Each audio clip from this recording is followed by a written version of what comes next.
Bon, je vous présente la version 2 du Multi Video Game System. Alors pour le tester, on va le relier sur ce netbook. Voilà.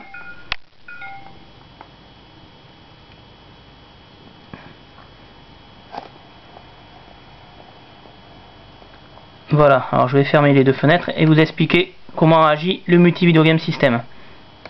Voilà, poste le travail. En effet, on peut se rendre compte qu'il est détecté en tant que deux disques amovibles.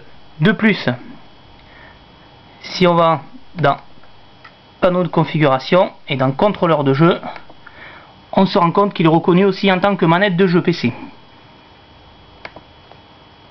On ferme les fenêtres, on va dans poste de travail, on va explorer le premier disque amovible, on y trouve, comme on se rend compte, un exe, on va lancer l'exe et voir ce qui se passe.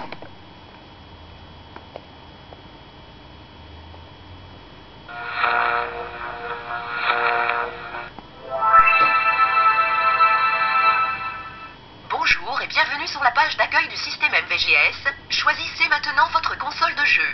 Bon, comme on peut se rendre compte, donc le Multi Video Game System nous propose un menu et ce menu nous permet de sélectionner la console de jeu que l'on veut. En effet, en sélectionnant la console de jeu que l'on veut, on lancera l'émulateur adéquat.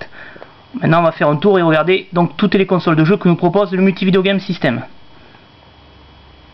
Atari 2600, Atari 7800, Sega SG1000, Sega Master System, Nintendo NES, Amstrad GX4000, Amiga CD32, Atari Jaguar, SNK Neo Geo, Super Nintendo, Sega Mega Drive, NEC PC Engine, Sega Saturn, Nintendo Game Boy, Sega Game Gear, Atari Lynx, Nintendo Game Boy Advance, Sony PlayStation.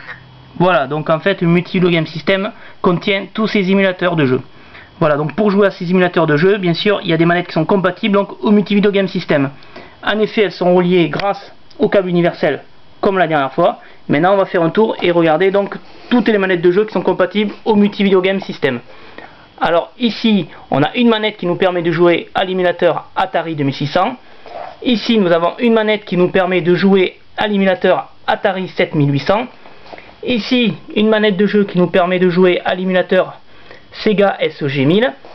Ici, une manette qui nous permet de jouer à l'émulateur Master System. Ici, nous avons trois manettes qui nous permettent de jouer à l'émulateur Nintendo NES. Ici, une manette qui nous permet de jouer à l'émulateur Amstrad GX4000. Ici, nous avons 5 manettes qui nous permettent de jouer à la NEC PC Engine. Ici, 3 manettes qui nous permettent de jouer à la Sega Mega Drive. Ici, 4 manettes qui nous permettent de jouer à la Super Nintendo. Ici, une manette qui nous permet de jouer à la Neo Geo CD et Neo Geo. Ici, 2 manettes qui nous permettent de jouer à la Sega Saturn. Et enfin, ici, une manette qui nous permet de jouer à la Sony PlayStation.